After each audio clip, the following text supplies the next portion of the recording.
Bismillahirrahmanirrahim. Assalamualaikum warahmatullahi wabarakatuh. Magnet rezeki, satu sama terhubung. Bapak Ibu hadirin wal hadirat rahimahullah. Beberapa hari yang lalu saya baru sampai dari umroh ke Turki. Rencananya 12 hari. Kemudian ternyata ada perubahan jadwal yang dari 12 hari jadinya 11 hari.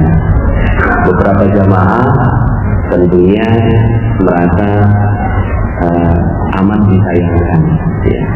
Wah sayang, kan harusnya 3 hari di Turki, ya. Jadinya cuma 2 hari. Tapi karena ilmu magnet rezeki, ya, ilmu magnet rezeki semuanya bagus, nggak ada yang nggak bagus, ya. Bagus itu, husnubandillah, ya. Apapun yang terjadi pasti adalah yang dipilihkan oleh Allah Subhanahu wa Ta'ala, dan yang dipilihkan itu adalah pasti yang terbaik. Dan ternyata 2 hari ini Istanbul kena badai salju. Ya. Pas persis dimulainya di tanggal 6 dini hari, persis kami take off. Jadi persis kami take off dari bandara, ya. Kemudian sekarang ini terjadi badai salju. Seandainya memang jadwalnya 12 hari, maka saya nggak ada di sini. Ya, masih ada di Istanbul, ya, dan masuk ke hotel Prancis sebagaimana yang dialami oleh jamaah kami di Kolbi yang dipimpin oleh Ustaz Rosyidin. Dan pastinya itu juga yang terbaik buat jamaah beliau, betul? Ya. Jadi subhanallah, inilah Allah Subhanahu wa Ta'ala mengatur seluruh kehidupan kita dengan kehidupan yang terbaik, termasuk SPNK naik 3 kali lipat. Betul ya? SPNK naik, KDL naik, BBM naik, insya Allah semuanya ini. Sebagian orang tidak menginginkan hal yang demikian, ya, nggak mau, dan mengatakan bahwa apa yang salah dari kehidupan ini sehingga akhirnya kehidupan jadi berat, kehidupan jadinya tidak ringan, ya, kehidupan jadinya bertambah beban dan seterusnya. Tapi kalau kacamata kita adalah kacamata Allah Subhanahu wa Ta'ala, maka hati tenang aja, ya. Karena semuanya pasti yang terbaik yang Allah Subhanahu wa Ta'ala inginkan buat kita. Walaupun tetap, ya, yang namanya pemimpin yang tidak adil, pemimpin yang tidak memperhatikan rakyatnya, Allah yang maha membalasnya. Cuma urusan kita tetap urusan bersyukur, ya. Urusan kita adalah urusan tetap menikmatinya di detik pertama ketika kita menerima berita, ya. Ketika pertama kali menerima berita bahwa dari 12 hari jadi 11 hari, kemudian sebagian jamaah pastinya tidak menerima. Tapi kemudian, ya, sekarang lagi ramai di grup kami ini kan baru pada pulang, masih pada istirahat, belum lepas jet lagnya, ya. Saya kemarin seharian setengah hari di Manasik, sekarang jalan lagi, ya. Ini kepala masih ini kayaknya masih Turki aja, ya. Di detik pertama ketika kita menerima segala sesuatu, maka di situ kekuatan. Di detik pertama, ya. Ketika kita mampu mengetahui di detik pertama dan mengetahui hakikat di detik pertama, maka itu adalah sebuah kekuatan seorang mukmin. Bahkan di situ adalah rahasia keajaiban. Ya. Hari ini kan kita akan belajar 7 langkah keajaiban, ya. 7 langkah keajaiban. Ini belum diupload, ya, di channel, ya. Ini kayaknya ya sudah sekarang aja direkam, itu kan kemudian nanti diupload di channel. Udah pada masuk channel Telegram semua, kan? Alhamdulillah sudah, ya. Ya. Saya pun ketika lagi namanya manusia ya, naik turun. Al-imanu yazidu wa yanqus. Iman ini naik turun. Kalau bahasa saya, kalau dalam seminar atau training, itu dia seperti kilometer. Naik turun. Ya, naik turun. Ya. Nah ketika lagi turun, saya dengerin telegram saya. Dengerin, Masya Allah, naik lagi. Betul ya Bu ya? Lagi ngepel, lagi nyapu, lagi masak, biasanya ibu-ibu laporannya gitu ya. Nah Bapak Ibu yang dirahmati Allah, suatu ketika ada seorang sahabat wanita yang beliau ini kehilangan suaminya.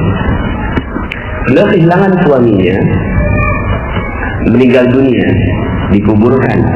Ketika dikuburkan, kemudian ya yang menguburkan bersama dengan mereka adalah Rasulullah SAW. Ya. Kemudian sudah selesai, semuanya pada pulang. Ini wanita masih nangis di depan pusara suaminya. Rasulullah lewat. Ya. Kemudian Rasulullah bilang gini, singkat. Ya. Yang sabar. Udah gitu doang, Rasulullah nggak ngomong apa-apa, cuma singkat. Kemudian ini wanita nggak tahu kalau ini yang ngomong Rasulullah. Kemudian akhirnya dia bilang gini, kamu tidak tahu apa yang kurasakan. Biasa begitu ya. Kalau kita lagi mengalami hal yang tidak sederhana, terus kemudian ada yang nasihati kita, kok tahu banget kamu ya. Emang kamu tahu apa yang kurasakan ya. Tapi karena Rasulullah SAW ini ya digituin ya udah Rasulullah ya namanya orang lagi sedih, pergilah Rasulullah. Tapi temennya ngeliat, kok Nabi digituin? Ya, kok Nabi digituin? Langsung datang, kamu tahu lah itu tuh Nabi. Astagfirullahaladzim, itu Nabi, Masya Allah.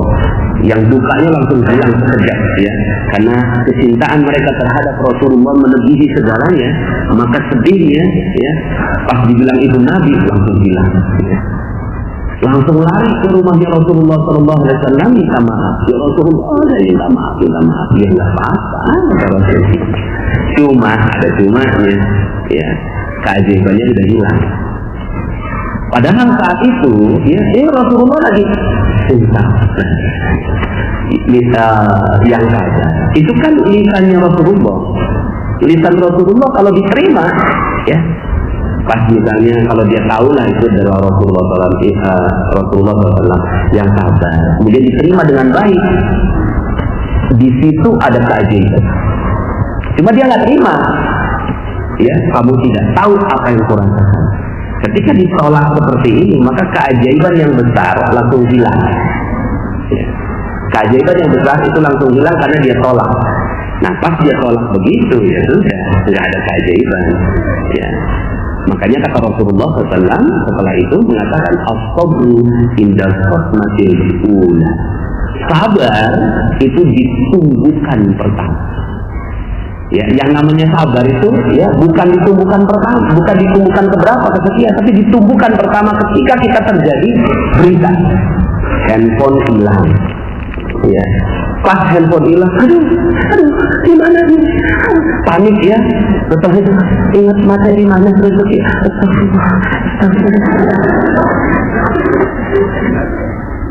Setelah sekian lama, baru kemudian dia sadar, ya.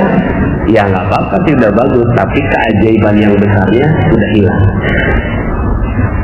Jadi kapan terjadinya keajaiban yang sangat-sangat besar itu kesempatannya? Itu bukan pertama. Pas handphone hilang, ya.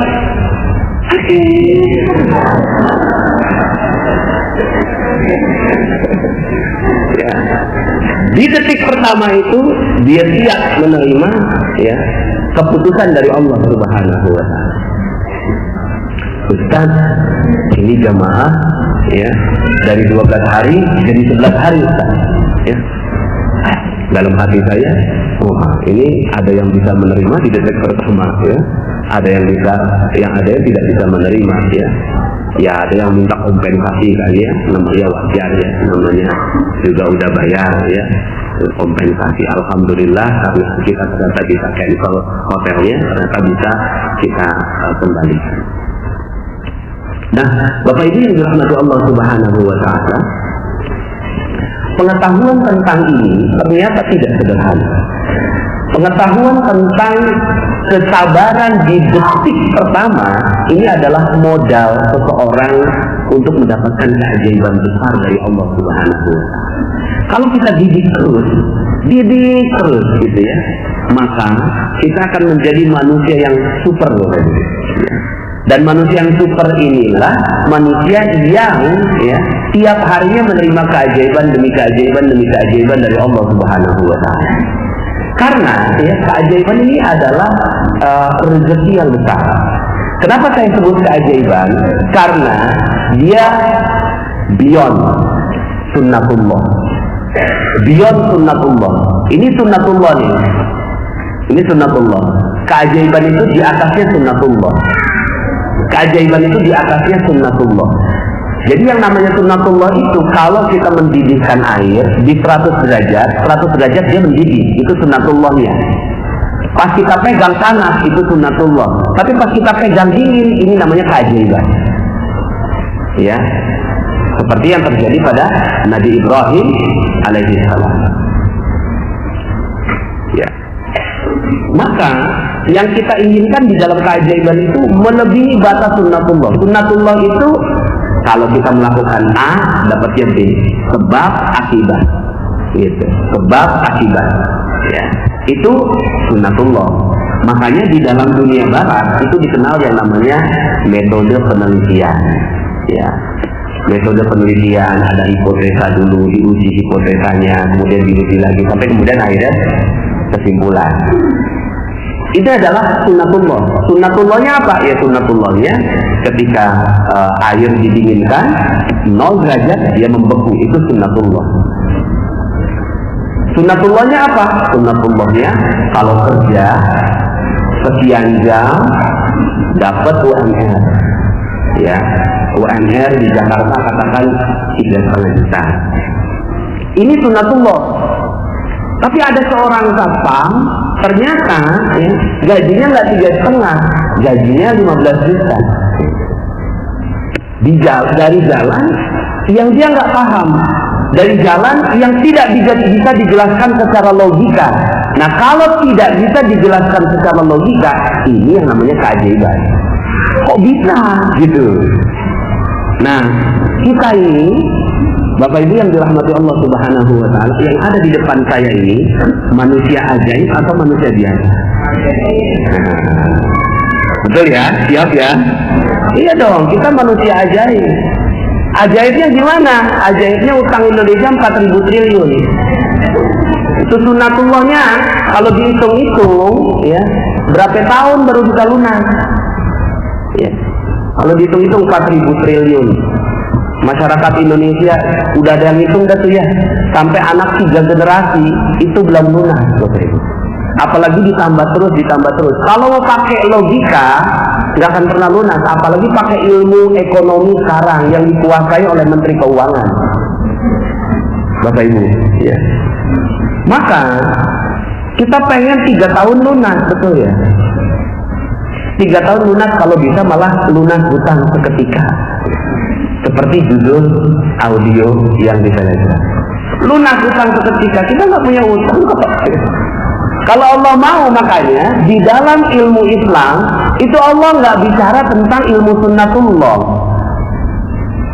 Baca Al-Quran Bapak Ibu. Sepanjang kita membaca Al-Quran, Allah selalu menjelaskannya keajaiban demi keajaiban demi keajaiban demi keajaiban. Supaya apa? Supaya keajaiban itu menginternalisasi di dalam diri kita. Kok bisa ya? Kok ngepas ya? Pas take off, badai mulai. Kok bisa? Gimana ngejelasin secara logika? Emang saya tahu, emang mihrab tahu, emang travel tahu, emang penyelenggara dari turnya itu yang di Istanbul tahu kalau akan ada badai? Nggak bisa Bapak Ibu. Ini ada kalau di sekarang kan dapat canggih ya, handphonenya ada weather. Di sini nggak ada, ya. Di weather ini suhu Turki itu nggak ada kelihatan kalau akan ada badai. 3 badai. Nah ini alhamdulillah jadi cerita. Ya, alhamdulillahnya sekarang malah jadi cerita. Nah ini yang namanya ion sunnatullah. Makanya kalau Allah katakan innama amruhu idza arada syai'an ay yakuna lahu kun fayakun. Kalau Allah ya innama amruhu idza arada syai'an, sesungguhnya ketika ya Allah menginginkan sesuatu, memerintahkan sesuatu, kalau dia menginginkannya, idza arada syai'an ayyakuna lahu kun fayakun. Jadi, maka jadi. Ya udah, begitu aja ilmunya. Nah, sekarang pertanyaannya, itu kan ilmunya Allah. Apakah bisa manusia memiliki ilmunya Allah? Enggak bisa. Cuma Allah berkenan memberikan ilmu itu, ya, berkenan memberikan keajaiban itu kepada siapa yang dia kehendakinya setelah dia melalui 7 proses, 7 langkah yang mau kita proses, ya, mau berproses Bapak Ibu. Nah, kalau kita mau maka ya, kalau seandainya ini Bapak Ibu yang dirahmati Allah Subhanahu wa taala, kita jalankan dengan baik, dahsyat. Tiap hari kita dapat keajaiban, ajaib aja hidup kita. Kok bisa ya? Kok bisa ya? Ya, seperti misalnya gini ya, sebenarnya kita nih hidup keajaiban itu udah setiap hari. Sampai sekarang nggak pernah tuh dipelajari secara, coba Bapak Ibu cari ilmu barat yang menerangkan tentang keajaiban. Nggak ada Bapak Ibu, ya. Palingan akhirnya mereka mulai meraba-raba. Ada ilmu law of attraction, gitu ya. Hukum tarik menarik, ya. Tapi ya sederhana sekali, ya. Karena Islam ini lebih dahsyat. Nah, Bapak Ibu yang dirahmati Allah Subhanahu wa taala, ya. Maka ketika kita ingin hidup kita penuh keajaiban, maka ada 7 langkahnya, ya. Ada 7 langkah yang membuat kita akhirnya hidupnya penuh keajaiban demi keajaiban dan keajaiban. Kalau udah ajaib, utang udah pasti lunas. Amin. Betul ya? Orang kalau yang hidupnya ajaib, utang udah pasti lunas, piutang udah pasti kebayar, proyek udah pasti jalan, ya. Dan ini nanti saya akan jelaskan dalam materi dalam 92.500 ya. Rizqul Akbar. Saya simpen dulu ya. Tentang perbandingan rezeki. Nah, cuma kita kan ingin sekali agar kita ini bisa selamat dalam kehidupan kita. Kita selamat kehidupan kita dunia dan akhirat. Nah, ini ada 7 langkahnya, ya. Tapi sebelum saya cerita tentang 7 langkah ini, saya ingin berkaca kepada satu cerita. Cerita ini udah sering sekali saya sampaikan. Sampai kalau ada yang teman-teman mihrab nih kayak Ustaz Dadang, Ustaz Yaya nih kayaknya Ustaz Ali, saya sampaikan ceritanya udah bosen. Itulah yang diceritain Ustaz. Sebenarnya ceritanya ya menurut saya sih dahsyat ya. Dan di luar batas logika. Gimana bisa dijelaskan secara logika? Udah nggak bisa. Ya. Nggak bisa dijelaskan secara logika. Nah, cuma akhirnya dari kisah itu tahapan 7 langkahnya clear. Saya melihatnya loh, ini 7 langkahnya clear sekali, ya. Nah, kita bisa belajar dari kisah ini. Dan ternyata semua yang memiliki langkah keajaiban itu semua langkahnya seperti sama, 7 langkah ini, ya. Ini kita tentang seorang nenek. Kalau dalam materinya channel Telegram itu ada di materi detox rezeki. Ini nenek setiap harinya minta-minta, setiap hari minta-minta. Ya, saking profesional dalam meminta-minta, dia tahu lokasi basah dan lokasi kering dalam meminta-minta. Lokasi basah ternyata bukan hanya di perempatan, tapi ya kalau ada ustadz ceramah tentang sedekah, itu basah. Gimana nggak basah ya? Jamaah lagi didoktrin agar bersedekah, lah dia jadi alat praktikumnya. Akhirnya ya dia datang ke pengajiannya Ustaz Yusuf Mansur. Ya udah, Ustaz Yusuf Mansur kan ngomongnya sedekah terus. Ya. Akhirnya Bapak Ibu dia datang ke TPI dulu setiap hari Selasa, Rabu, subuh lagi, ya. Itu nggak gampang pengajian subuh itu. Tapi dia datang Bapak Ibu, ya. Selasa, Rabu di TPI datang dia. Tapi bukan buat ngaji, buat minta-minta. Ya udah panen, ya. Semua jamaah lagi didoktrin, dia sebagai alat praktikum. Akhirnya ketahuan sama jamaah. Pas ketahuan dipanggil sama Ustaz Yusuf Mansur. Nenek datang pengen minta-minta. Enggak Ustaz, jangan bohong. Semua orang pada laporan kayak gitu. Enggak Ustaz. Gini aja deh. Kalau besok nenek datang pengen minta-minta, saya usir ya. Tapi kalau besok datang pengen ngaji, silakan dah. Siap Ustaz. Akhirnya tuh si nenek besoknya datang lagi. Cuma ya udah berubah niat. Yang tadinya mau minta-minta, sekarang ngaji. Dan dia akhirnya ngaji tuh. Ngaji sampai satu hari. Ada Ustaz Yusuf Mansur, ada si nenek, ada saya. Nah si nenek ini ngoceh aja depan Ustaz Yusuf Mansur, gitu ya. Nggak tahu orang yang diocehin orang sibuk. Kemudian kata Ustaz Yusuf Mansur, udah nih, gak usah banyak ngomong, gue mau kasih duit. Yang tadinya dia ngoceh, gue mau kasih duit. Langsung dia. 250.000, tapi bukan buat nenek semua. 190.000 bagiin ke orang lain sebagai sedekah, 60.000 buat nenek sebagai ongkos bagiin sedekah. Paham? Enggak paham Ustaz. Mungkin dijelasnya kecepatan dan dia shock. Mau dikasih uang. Karena kan selama dia ngaji, dia nggak dapat penghasilan toh dari majelis itu, gitu ya. Tahu-tahu Ustaz mau ngaji 250.000 aja itu. Shock dia, ya. Akhirnya karena dia paham, nggak paham Ustaz, ngomong ke saya Ustaz Yusuf Mansur, nah terusin lah, gue banyak urusan. Siap Ustaz. Mungkin tadi dijelasin dia terlalu cepat. Akhirnya saya jelasin pelan-pelan. Nih,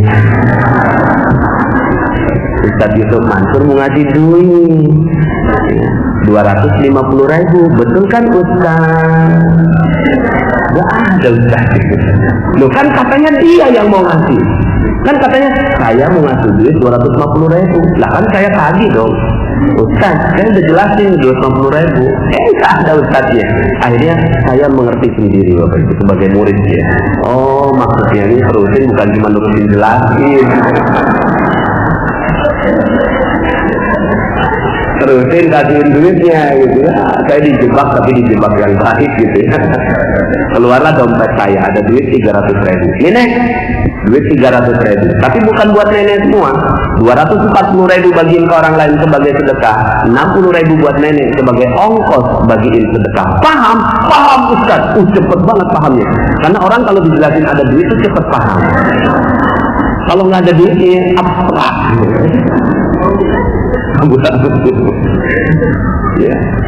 Paham Ustaz. Ya, akhirnya 2 minggu kemudian saya ketemu si nenek lagi. Nangis tuh si nenek, subhanallah Ustaz, alhamdulillah Ustaz. Ada apa nih? Coba cerita. Iya tuh Ustaz, duitnya udah saya tukerin duit-duit kecil, 2.000, 5.000, 10.000. Tapi karena temennya banyak meminta-minta, akhirnya cepet habis. Ya, sampai kemudian setelah habis, ada 3 orang yang datang. Nih, bagi sedekah kok saya nggak kebagian?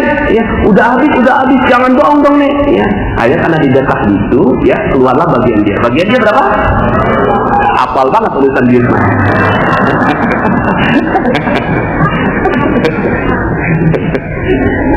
Ya yang bercanda ya. Keluar 10.000, bagi 3 ya udah habis ya, bagi 3 akhirnya ya udah selesai. Pagi harinya dia melakukan seperti itu, malam harinya lewat depan sebuah rumah namanya Ibu Hajah Maryam ya, dipanggil ke sini Nek, ini Nek, ada apa Bu Haji?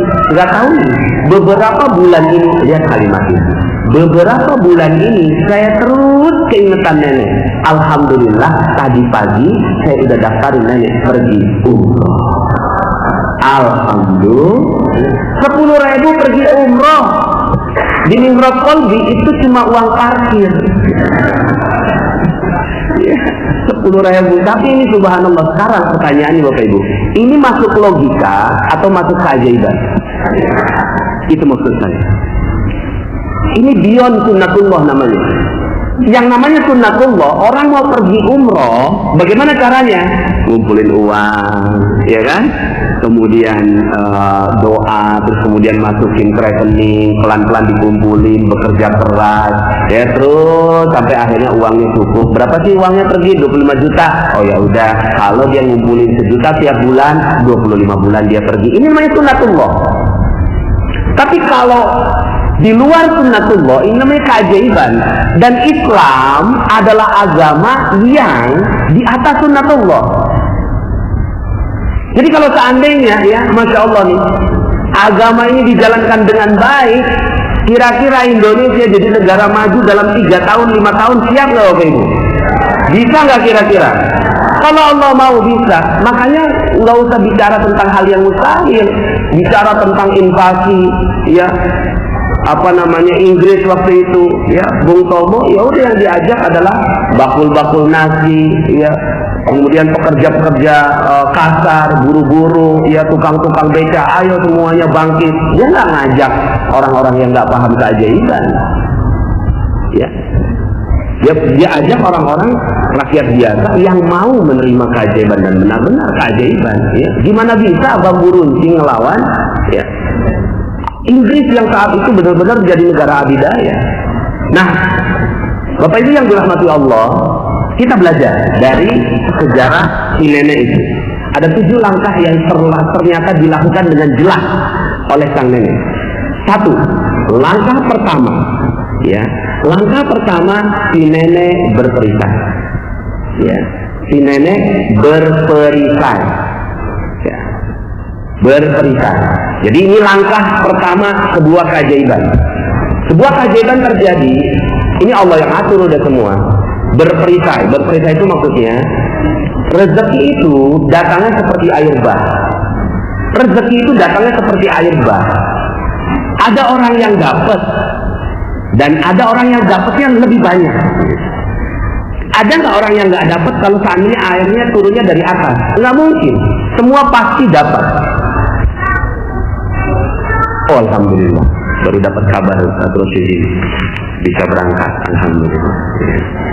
Ya, mudah-mudahan karena doa-doa kita tadi. Amin. Ya, amin.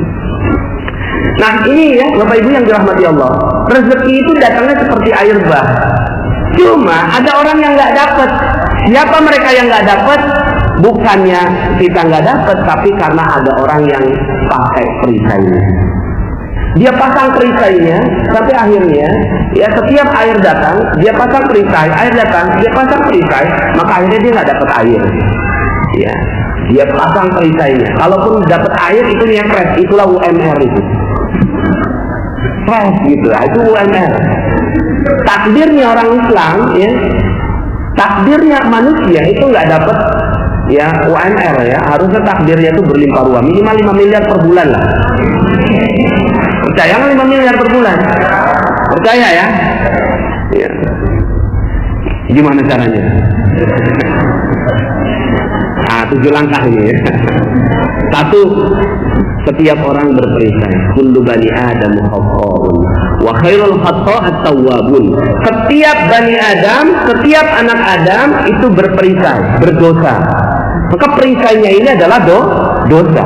Perisai ini adalah dosa. Ya, sederhana sekali. Kalau kita mau dapat rezeki sederhana, perisainya dihilangkan. Langkah kedua nanti. Nah, langkah pertamanya setiap orang berperisai.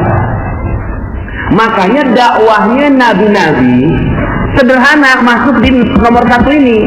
Kamu tuh berperisai, lepaskan perisainya. Sederhana. Dalam Al-Quran, dalam surat Nuh ayat 10, ya, Allah Subhanahu wa Ta'ala berfirman tentang ceritanya Nabi Nuh. Nabi Nuh ini dakwah 950 tahun, nggak ada yang mengikuti. Inni da'utu qaumi lailan wa nahara. Ya. Inni da'utu qaumi lailan wa nahara, falam yazidhum du'ai illa firara. فقلت استغفروا ربكم إنه كان غفارا يرسل السماء عليكم مدرارا ويمددكم بأموال وبنين ويجعل لكم جنات ويجعل لكم أنهارا ما لكم لا ترجون لله وقارا وقد خلقكم أطوارا. Ya, ini curhatnya Nabi Nuh. Saking dakwahnya enggak tanggepin Bapak Ibu. Masya Allah ya. Ini Masya Allah, kita bersyukur sekali pengajian banyak kayak gini. Nabi Nuh ngaji nggak ada, yang datang gajah gitu, berapa monyet gitu.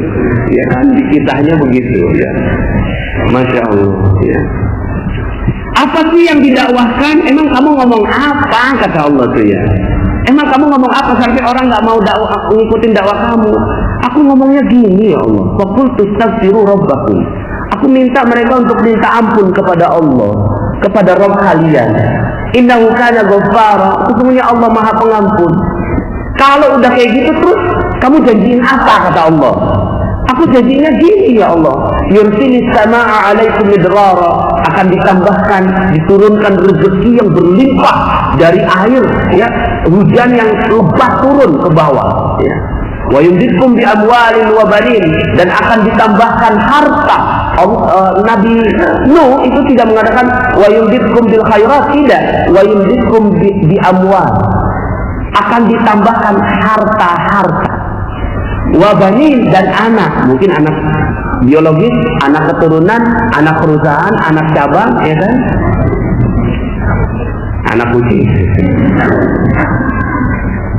Wa yumditkum bi amwalin wa banin wa yaj'al lakum jannatin, dan akan diberikan kepada kalian kebun-kebun.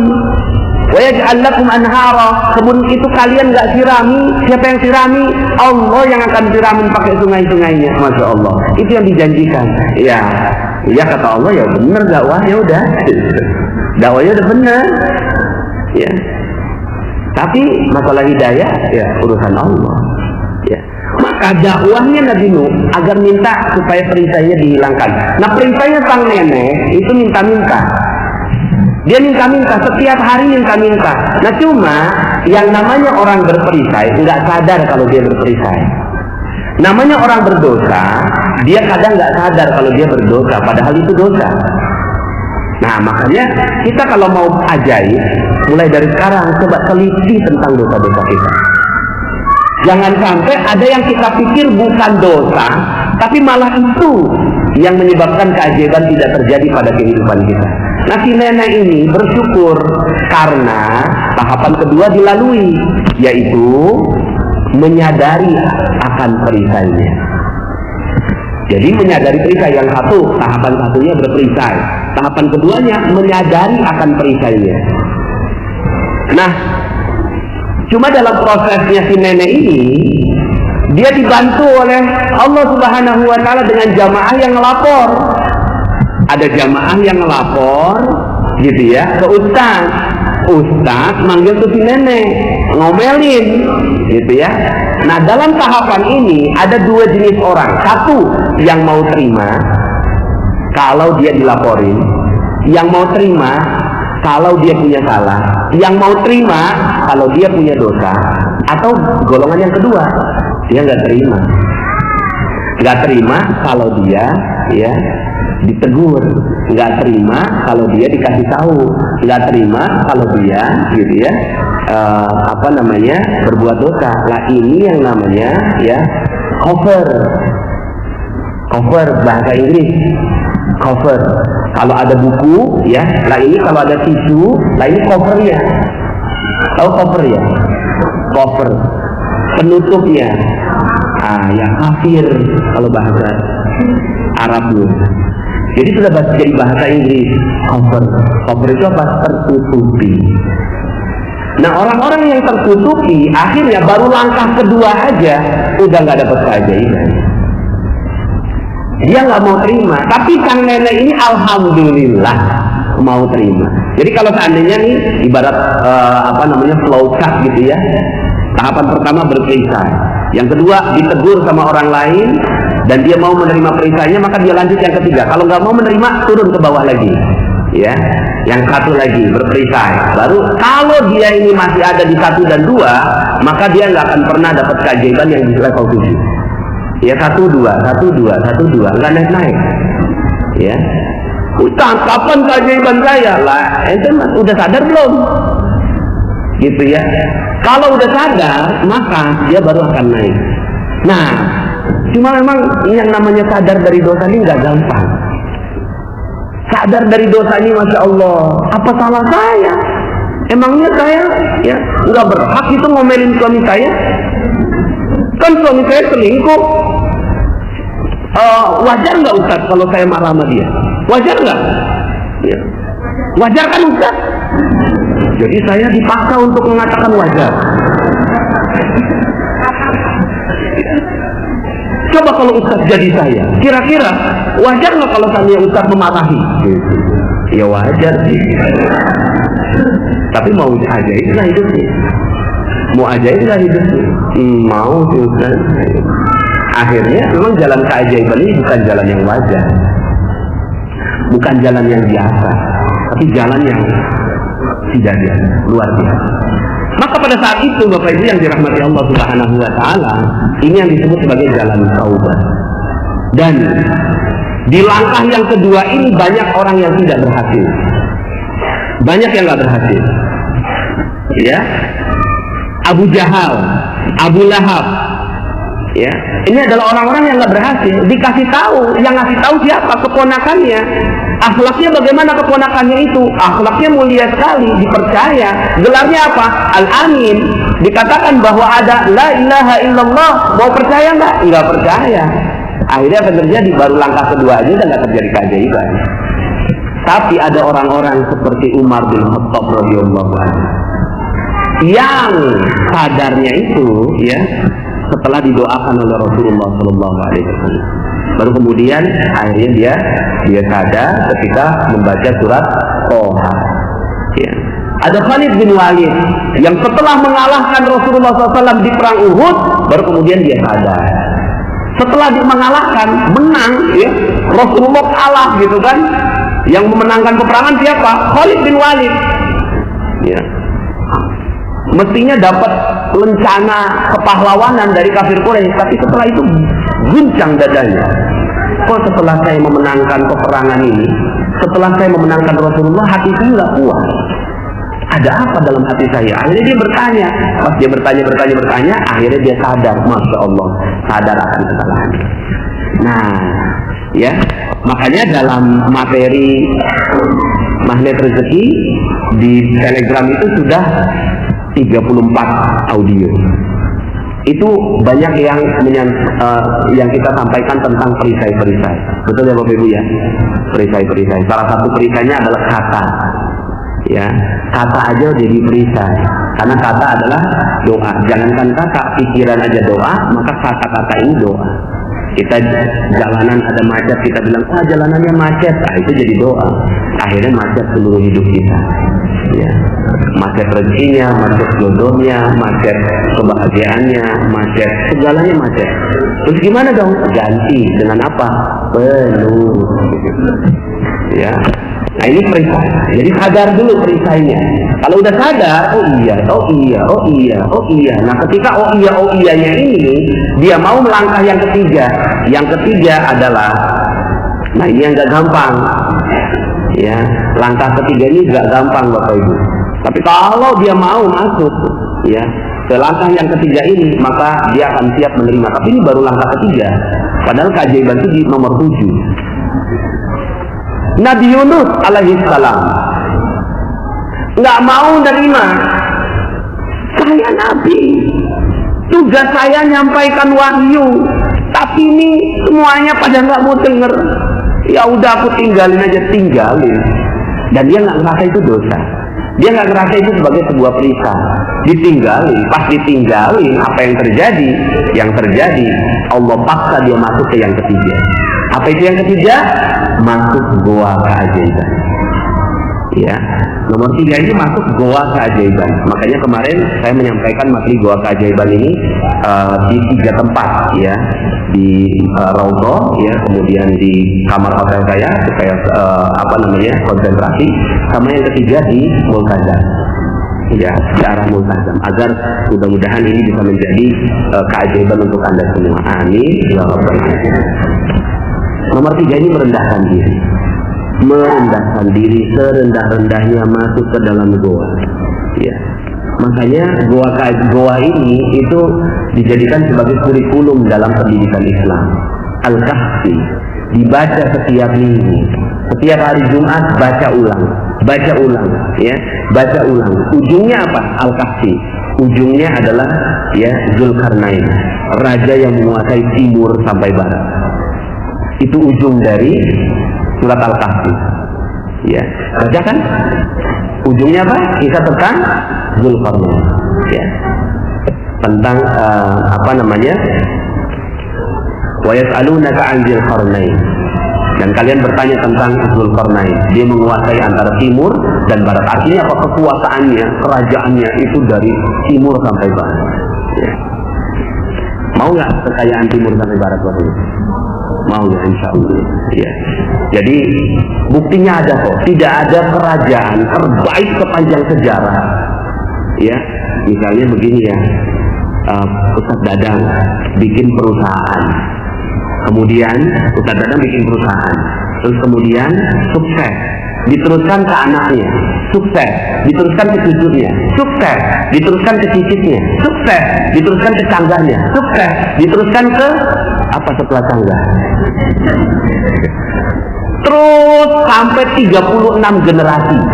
Perusahaannya berkembang dan menguasai seluruh dunia. Kira-kira Ustaz Dadang hebat nggak? Hebat apa super hebat? Super hebat apa super maha dasar hebatnya?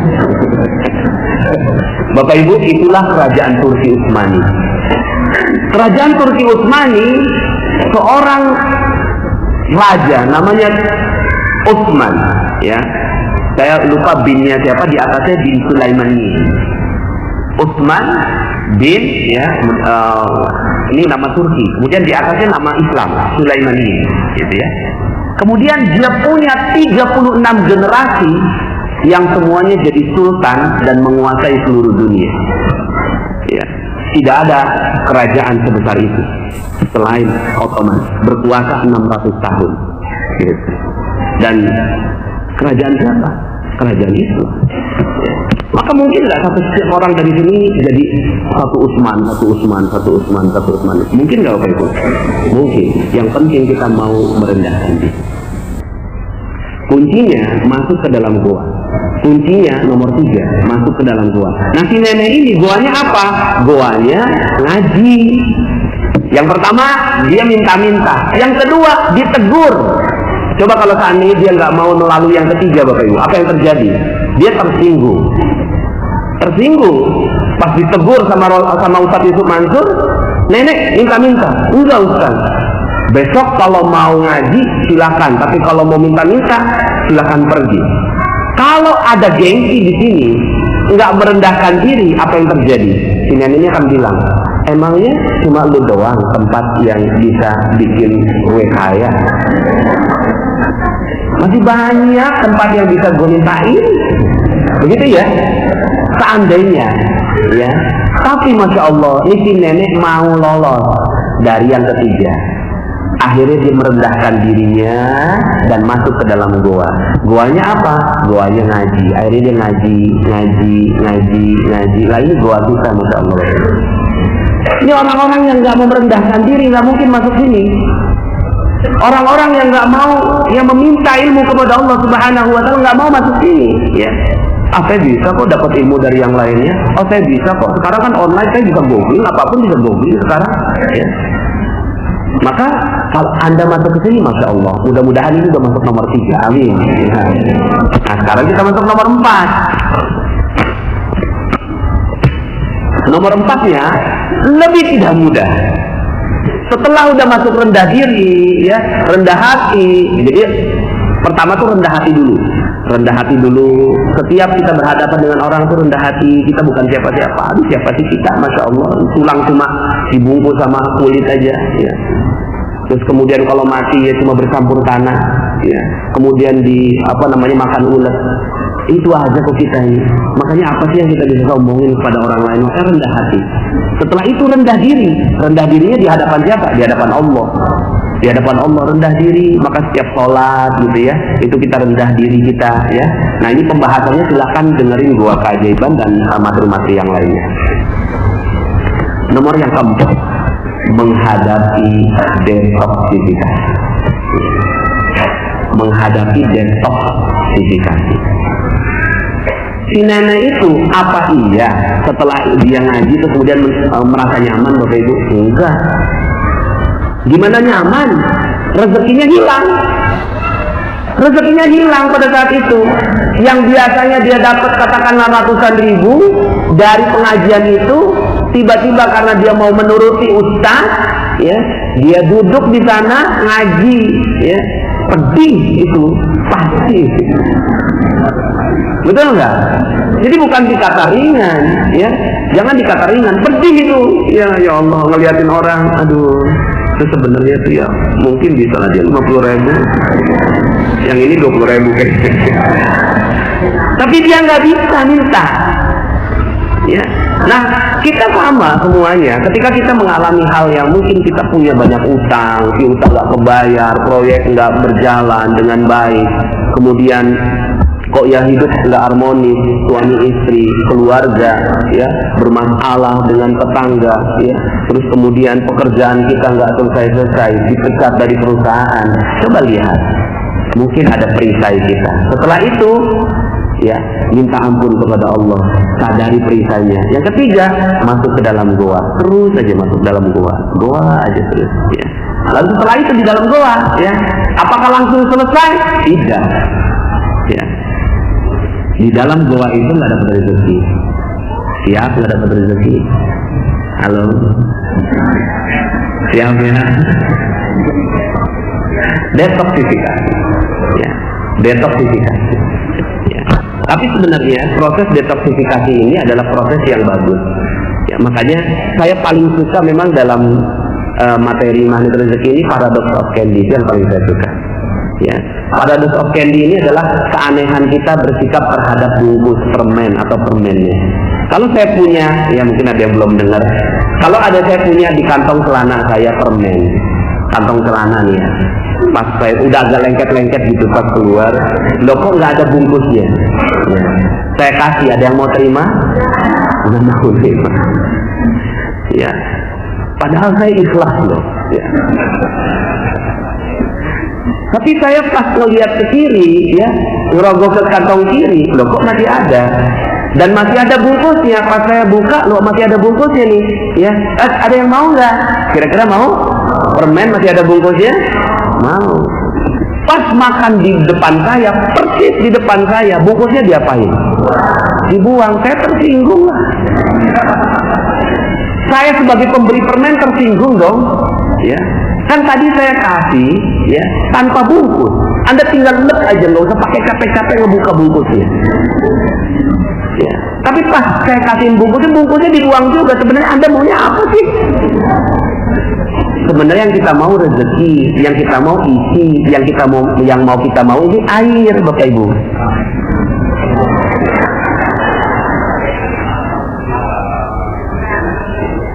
Alhamdulillah. Tapi apakah mungkin Ustaz Dadang ngasih saya, Ustaz perlu minum? Iya. Coba dongakan mulutnya. Apa mungkin seperti itu? Nggak mungkin. Maka Ustaz Dadang kasihin tempat yang bagus. Sudahlah pakai ini lagi. Nggak butuh ya. Nggak butuh ya. Cuma kayaknya kok bagus ya. Supaya nggak masuk debu, Ustaz. Ya. Lah ini yang namanya bungkus. Bungkusnya kita nggak butuh, tapi tidak mungkin ada rezeki datang tanpa bungkus. Maka tahapan yang keempat ini penting. Tahapan keempat adalah menikmati detoksifikasi, menikmati bungkus-bungkus rezekinya. Handphone hilang di kesempatan pertama.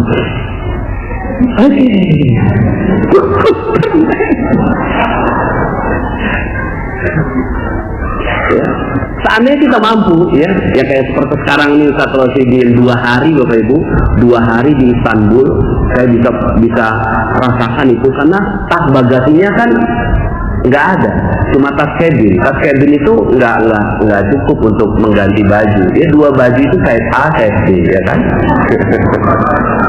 Ya. Kemudian waktunya juga terbatas. beliau akhirnya mungkin ke Madinahnya terbatas, ke Mekahnya terbatas. Kalau nggak sabar pada saat itu, apa yang terjadi? Nggak dapat rezeki sama sekali. Tapi ketika mampu menikmati rezekinya, oh ini besok, oh mungkin dulu kita pernah bikin orang delay, nah sekarang Allah bikin kita delay. Oh mungkin ya, dulu saya pernah bikin orang tertahan uangnya sama kita, lah sekarang Allah bikin kita tertahan. Oke deh, saya terima apapun yang Allah inginkan untuk saya. Kalau ini yang terjadi, maka sudah. Jadi nikmati aja detoxnya. Jadi Indonesia ini lagi ngalami detox, Bapak Ibu, ya, lagi ngalami detox. Subhanallah, ya. Ya, Al-Maidah 21. Oh itu detox itu, Masya Allah. Detoxnya indah sekali. Kalau ada yang mampu menikmati detox ini, termasuk STNK naik 3 kali lipat, itu detox. Ya. Nah si ibu ini, ya, si nenek ini, detoxnya apa? Detoxnya adalah dia nggak dapat rezeki pada saat dia dalam gua. Maka siap-siap kalau kita mau dapetin keajaiban, masuk gua dan nggak dapat rezeki. Mungkin saat itu dihina orang. Mungkin saat itu ya kita ya hilang kemuliaan kita sama sekali. Harga diri hilang. Mobil mungkin harus dijual. Rumah mungkin harus dijual. Istri mungkin dipulangkan ke rumah orang tuanya. Ya. Ya. Mungkin mertua akhirnya ya ngejelek-jelekin. Mungkin kita dilaporkan polisi. Mungkin kita dimasukkan ke dalam penjara. Mungkin ya kita ditinggalkan oleh semua orang. Mungkin kita sedang mendapatkan penyakit yang akhirnya semua orang nggak mau deketin kita. Lepra, TBC. Ya. Seperti yang terjadi pada Nabi Ayub. Mungkin, nah ini semuanya mengalami detox. Nah cuma kan kita nggak siap. Kita maunya apa? Hidupnya seperti sinetron, indah naik terus ya. Ya. Nah maka kalau seandainya kita mau melalui yang nomor 4 ini, Masya Allah, nomor 3 aja nggak gampang, nomor 4 lebih dalam lagi. Makanya Syekh Abdul Qadir Jailani pernah beliau mengatakan begini, aku lalui jalan sholat dan aku rasakan betapa panjang jalan sholat itu, dan karena aku ya bukan orang yang sempurna, maka aku belum bisa menemui Allah dengan jalan sholat. Lalu aku tempuh jalan puasa, berpayah-payah puasa, tapi ternyata karena ketidaksempurnaan aku, maka aku tidak menemui Allah melalui jalan puasa. Lalu aku tempuh jalan sedekah, karena ketidaksempurnaan itu, maka aku merasa jalan sedekah ini panjang luar biasa, dan aku belum bertemu Allah. Lalu Allah berikan kepada aku kenikmatan jalan penghinaan dari orang lain, dan aku rasakan betapa dekat jalan itu menuju Allah. Dia dihina orang, dibilang orang gila, ya, dan ya udah hina. Seperti juga dalam kisah tentang seorang sufi wanita yang sangat-sangat terkenal, namanya Rabi'ah Al-Adawiyah. Hina sekali, rendah sekali, tapi kemudian dalam kehinaannya itu dia berinteraksi dengan Allah Subhanahu wa Ta'ala. Rasulullah SAW ya, dihina 3,5 tahun masuk gua. Setelah masuk gua, keluar ya dihina selama 13 tahun. Dan ini ada proses detoxnya, detox untuk mendapatkan keajaiban. Karena permata, berlian itu memang ditempa dengan berbagai macam musibah, ujian, panas, sampai kemudian akhirnya jadi berlian yang indah. Tapi struktur kimianya antara pensil, pensil ya, tengah-tengahnya itu ada karbonnya. Pensil kalau dipatahin gampang nggak Bapak Ibu? Kira-kira satu tangan bisa patahin? Coba sekarang patahin berlian Bapak Ibu. Bisa patahin berlian? Nggak bisa, karena berlian telah melalui proses detoxnya. Sementara karbon dia tidak melalui proses detox. Ya. Nah sekarang pertanyaannya, Anda mau jadi orang yang seperti apa? Jadi karbon atau jadi diamond? Diamond insya Allah. Nomor 5 ya. Nomor 5 nih, Nomor 5, diberi isi permen tapi isi yang kecil gitu. Diberi ujian. Diberi ujian. Diberi ujian. Nomor 5. Jadi udah detox nih, udah detox, Allah kasih ya. Tes. Pas tes, kalau sana lolos, ke yang berikutnya kalau nggak lolos itu balik lagi, ya, balik lagi. Ujiannya apa? Ujiannya tes kejujuran. Si nenek ini dikasih uang 250.000 mau satu Mansur yang ternyata abstrak dan saya yang akhirnya mewujudkannya. 300.000 itu saya nggak kenal tuh si nenek. Kita cuma akadnya lisan, dikasih 300.000. Terus kemudian setelah itu ya, terus si nenek, ya kan saya nggak tahu. Maka interaksi dia dengan Allah Subhanahu Wa Taala ini adalah ujian buat dia.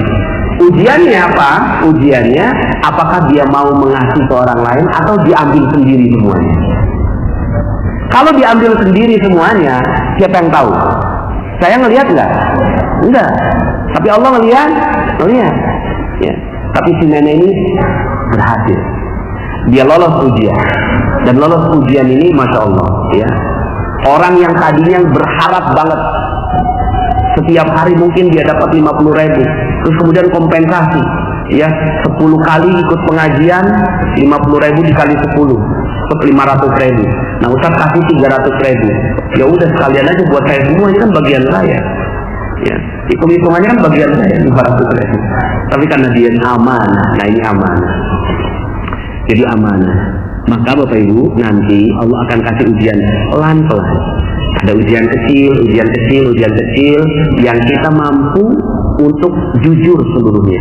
Jujurnya tuh 100%. Inna sidqa yahdi ilal jannah.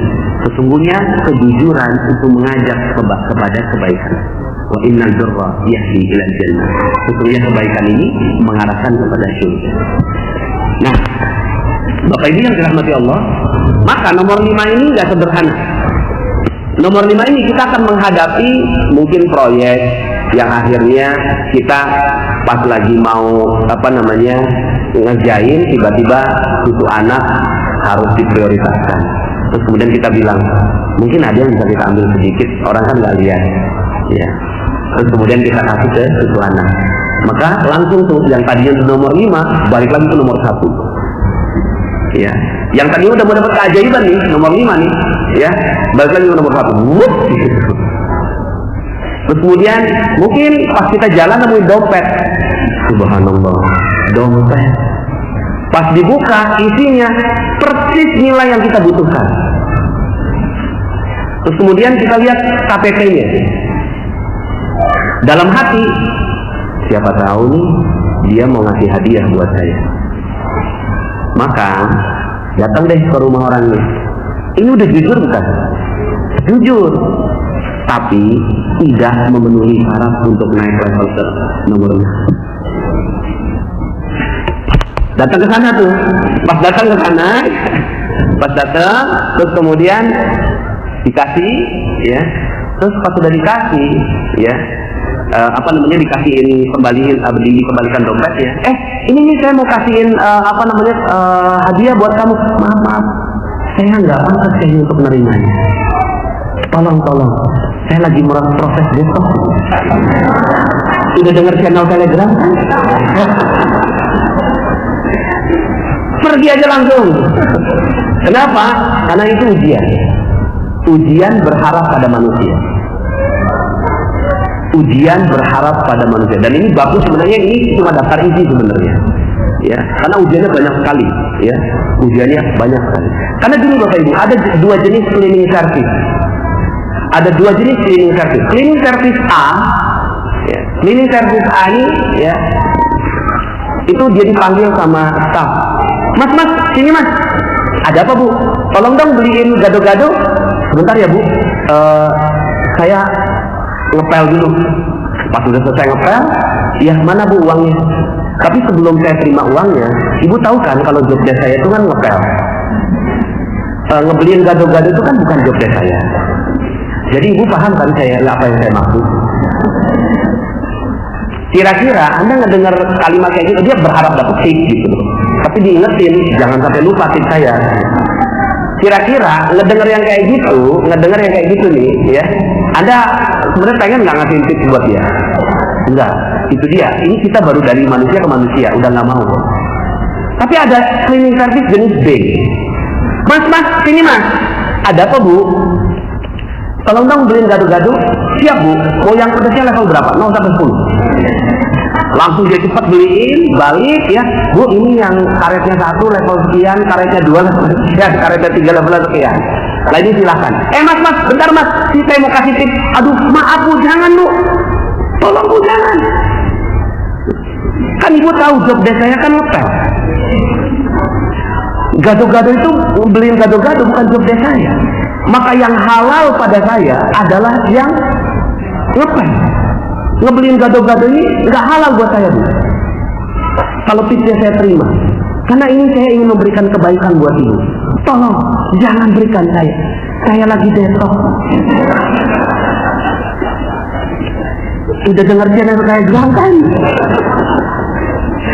Masya Allah Bapak Ibu, kira-kira nih kalau Anda yang ngorder beli gado-gado, pas makan gado-gadonya rasanya gimana? Kok dia nggak mau terima ya? Betul ya? Kok dia nggak terima? Ini yang namanya nanti dalam audio yang setelah membernya 95.000 itu namanya resonansi rezeki. Resonansi rezeki ini Bapak Ibu, ya. Yang mikirin rezekinya bukan kita, tapi orang lain. Ya, orang lain yang mikirin rezekinya kepada kita. Gak terima kan? Wah, kayak gak terima. Kamu pernah nggak minta beliin gado-gado sama si A? Pernah. Dia nerima nggak uang itu? Enggak. Bener-bener ya. Kamu juga? Oh iya. Wah, kita nggak terima. Lapor bos. Bos, kita mau lapor. Kenapa? Itu cleaning service itu tuh. Masa dia nggak mau terima tip? Saya juga. Kata si bos tuh. Terus apa yang kalian inginkan? Kita nggak terima bos.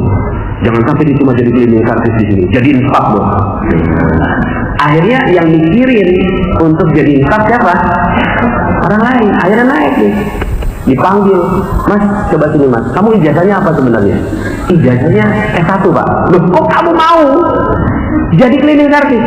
Loh, itu rezeki yang saya terima sekarang pak. Maka saya syukuri dan itu yang halal buat saya. Terus kamu sebenarnya maunya apa? Ya saya nggak mau apa-apa pak. Karena rezeki saya sudah berlimpah ruah. Dan ya kalaupun seandainya ada orang-orang yang mau minta tolong sama saya, maka itu amal bakti saya buat saya. Kamu tuh begitu ya? Ya mau gimana lagi pak? Karena rezeki sudah begitu berlimpah. Ya. Gini, semua orang nggak mau kamu jadi cleaning service, kamu harus jadi staff. Kalau itu yang bapak mau?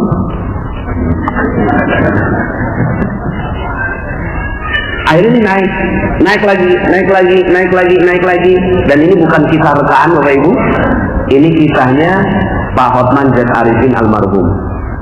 Beliau adalah seorang yang jadi cleaning service di Citibank dan menjadi vice president di perusahaan yang sama.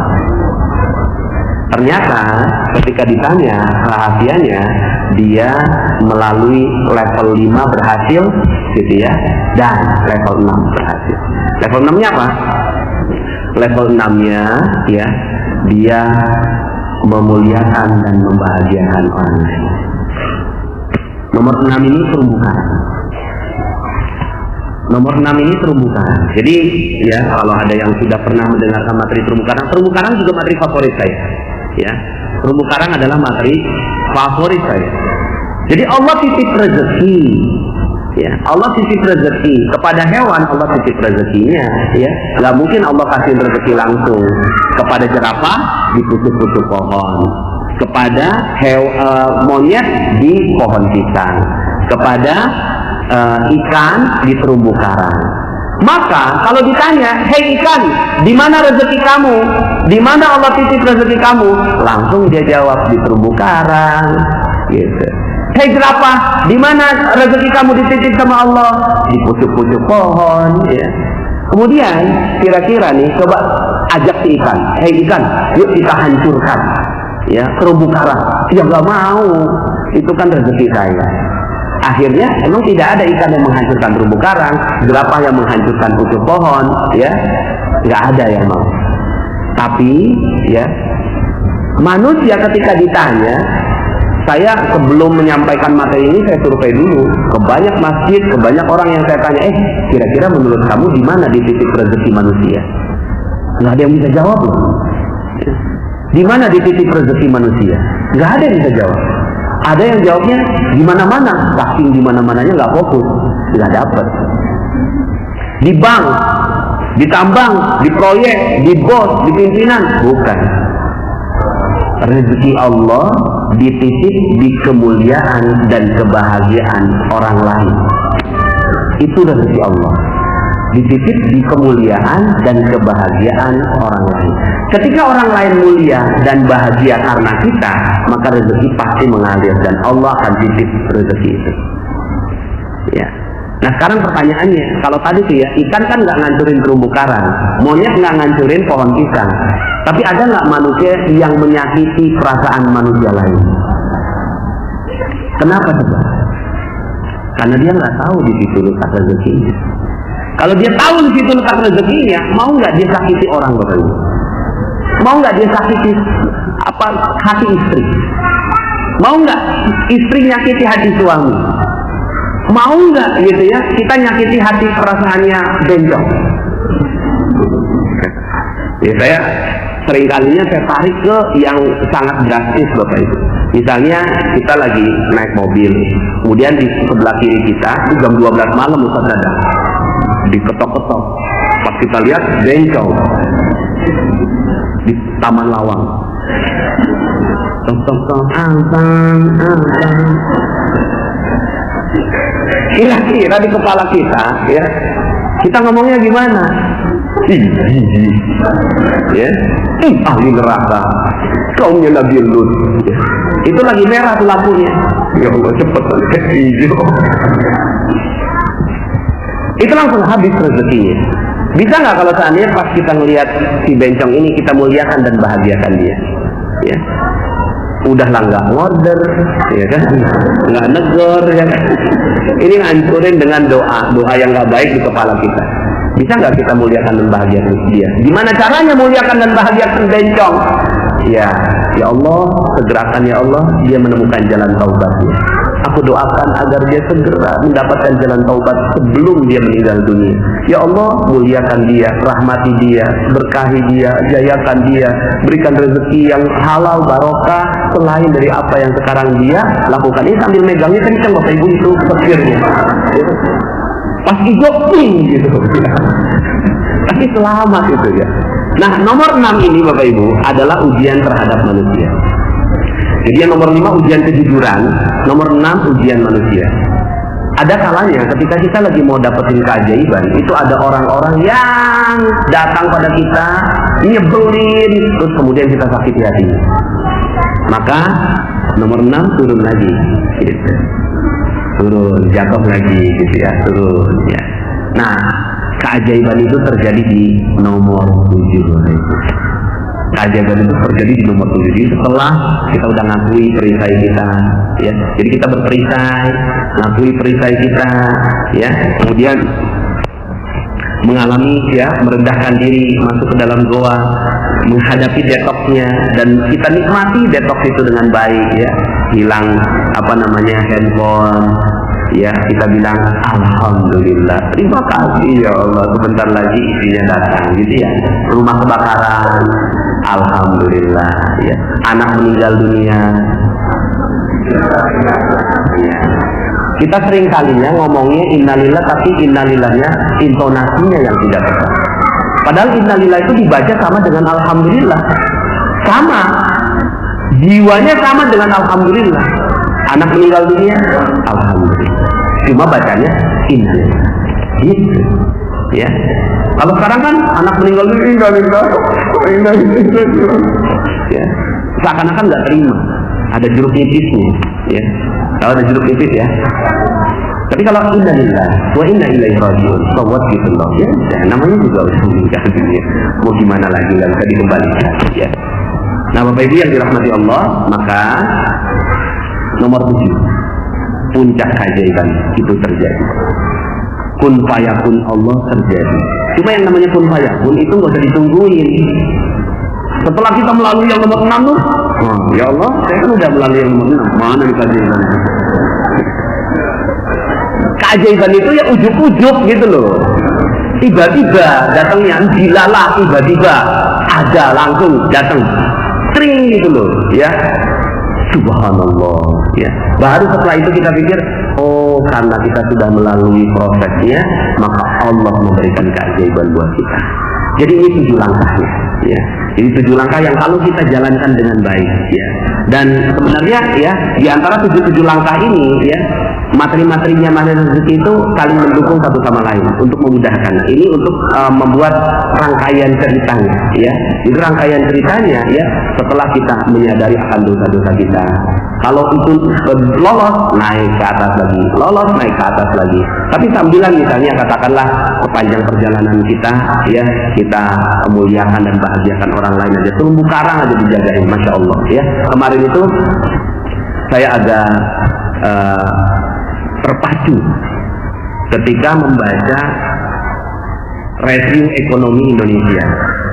Kemudian dikatakan ketika ditanya kepada Pak Yusuf Kalla, bagaimana ekonomi Indonesia tahun 2017? Pak Yusuf Kalla jawabnya gini, Bapak Ibu.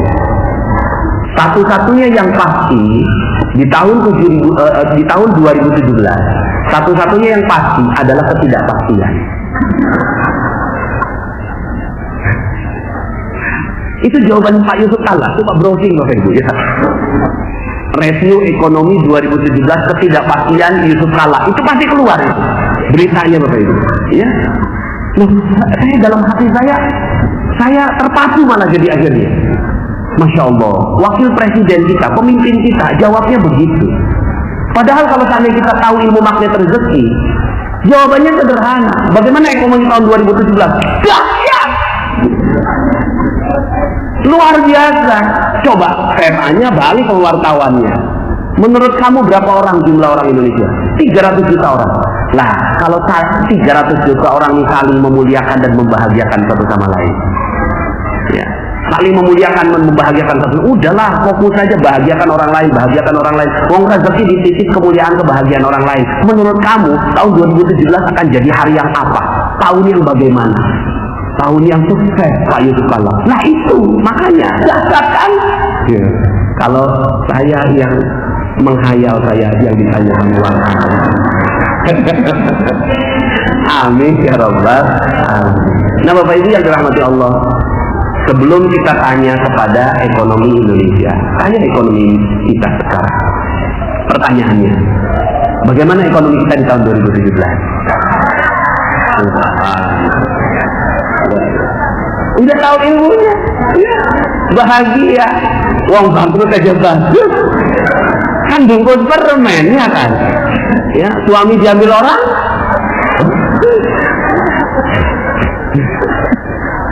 ya. Istri diambil orang, bagus, ya. Dan seterusnya, semuanya bungkus permen kok. Hal-hal yang gak enak di seluruh kehidupan kita cuma bungkus permen, di baliknya ada isinya. Yang penting kita melalui prosesnya dengan baik, ya sudah, ya bismillah, insya Allah. Maka ujung dari semua kisah-kisah para sahabat itu pasti happy ending, Bapak Ibu. Happy ending semuanya. Nabi Yusuf setelah masuk gua happy ending jadi raja, ya. Nabi Musa setelah melalui Fir'aun di belah lautan muncul negara Palestina, Bapak Ibu, ya. Kemudian Nabi Yunus setelah ditelan di dalam laut, kemudian setelah paus, kemudian beliau berdakwah kembali, ya.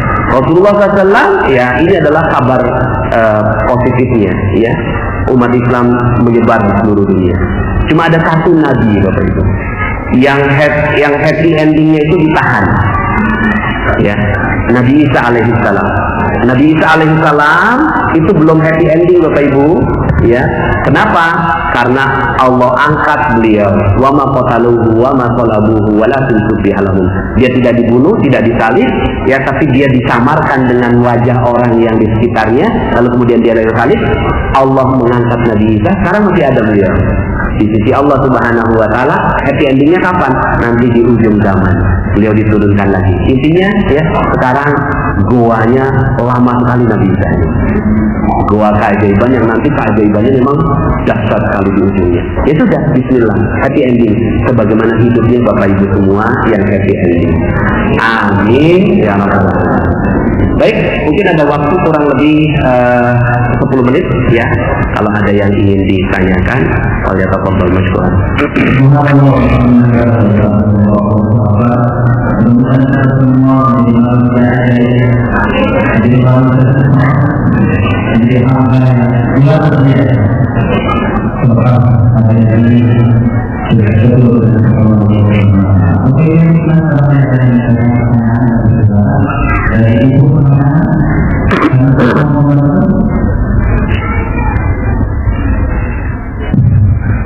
Udah belum? Ada musuh?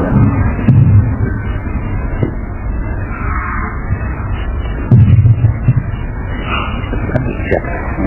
Pakai apa?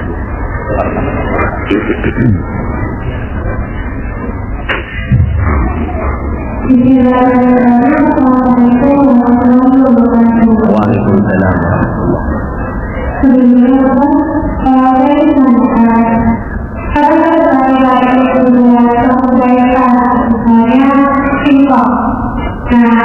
Itu gimana caranya sama budayanya kita? Kadang-kadang kita budayanya tapi kalau budayanya itu jadi budayanya takutnya kan hitungannya ya. Jadi gimana cara kita memperbaiki kita supaya amalan jadi para budaya supaya masalahnya itu ya, yang jelas ini setiap amalan yang ditujukan agar dipuji orang itu tidak menimbulkan keajaiban. Rezeki hilang. Jadi ketika kita bersedekah, kemudian kita senang orang lain memuji kita, apa namanya? Lihat dong saya, ya. Maka ya udah, kita nggak dapat imbalannya, nggak dapat imbalan yang setimpal dari Allah Subhanahu wa taala. Dan Allah senang kok kita minta imbalan, Allah senang. Ya, Allah senang sekali minta imbalan. Apa kita minta imbalan kepada Allah Subhanahu wa taala. Cuma mintanya ke Allah gitu ya. Pas sedekah. Itu langsung coba luruskan niat. Ya Allah, kalau seandainya ini yang terjadi, maka habis gitu ya. Enggak dapat apa-apa saya ini gitu ya. Maka pahami itu dulu. Pahami tentang ilmu rezeki dan keajaiban, bahwa segala yang ditujukan untuk Allah maka akan dibalas oleh Allah Subhanahu wa taala. Segala yang ditujukan buat manusia akhirnya dibalas oleh manusia. Kira-kira manusia itu bisa balas apa buat kita? Nggak ada.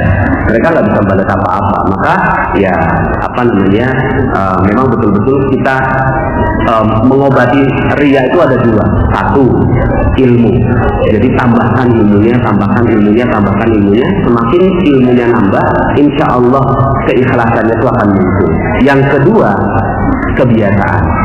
Jadi memang mungkin awalnya ikhlasnya satu, tapi ulangi lagi mungkin nambah jadi dua, ulangi lagi nambah jadi tiga, ulangi lagi nambah jadi 4 dan seterusnya.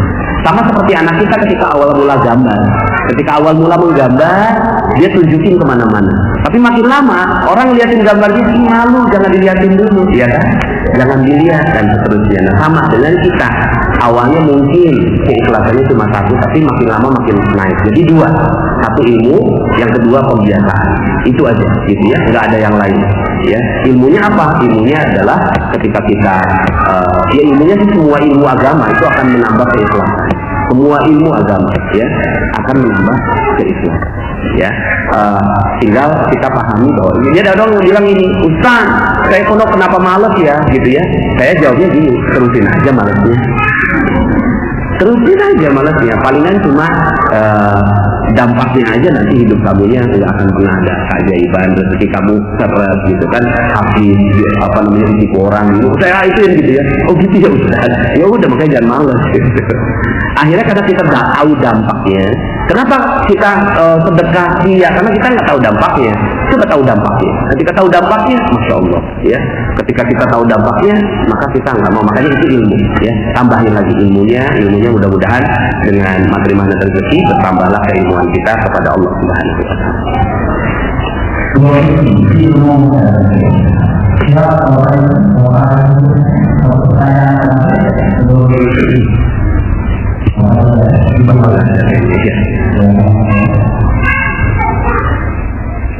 Selain ini kita akan memilih orang yang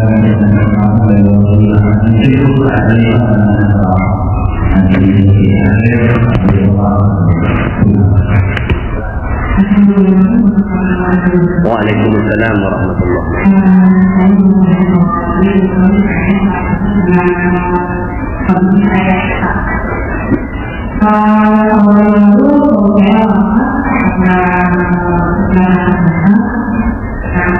saya alhamdulillah saya coba ya saya kalau nanti harus belajar saya hanya ini dalam perjalanan yang berapa menurut saya dua semua dulunya. Iya, baik. Pastinya yang mengetahui ibu udah di langkah keberapa adalah ibu sendiri dengan Allah, ya. Yang jelas apapun kejadiannya, ya. Anak umur berapa sekarang? 7 tahun. Ya. Yang pasti apa sisi positif yang kita bisa lihat? Sisi positifnya adalah anak ibu adalah anak yang dekat dengan Rasulullah SAW. Itu yang paling besar. Kenapa? Anak yatim ini mulia sekali. Anak yatim ini salah satu sumber rezeki. Rezeki kan sekali lagi ya bukan cuma uang, ya. Tapi ya rezeki ini masya Allah ya, rezeki ini salah satu rezeki terbesar, makanya rezekul akbar itu surga, itu rezekul akbar. Ya, anak ini dekat sama Rasulullah SAW. Ya. Maka salah satu sisi positifnya, karena yang namanya mati, namanya meninggal dunia, ya, kullu nafsin dha'iqatul maut. Setiap yang berjiwa pasti merasakan mati, dan tergantung kematiannya, ya, kita nggak tahu, ya, karena apa, sebab apa. Nah, sisi positif yang kita bisa lihat adalah jagain anak ini sampai mereka besar. Anda jagain, ya, tergantung Anda menjaganya sendiri atau kalau ada jodoh lain, ya, maka Allah berikan yang terbaik buat Anda, ya. Yang jelas anaknya, fokusnya ke anaknya. Anaknya ini jagain. Lihat tatap mata mereka setiap malam dan bersyukur kepada Allah. Ya Allah subhanallah, saya dititipin anak yatim, ya, dititipin anak yatim. Maka ya Allah ya Rahman, ya, sebagaimana Nabi Rasulmu adalah yatim, maka muliakan kami karena kami ini menjaga anak yatim, ya.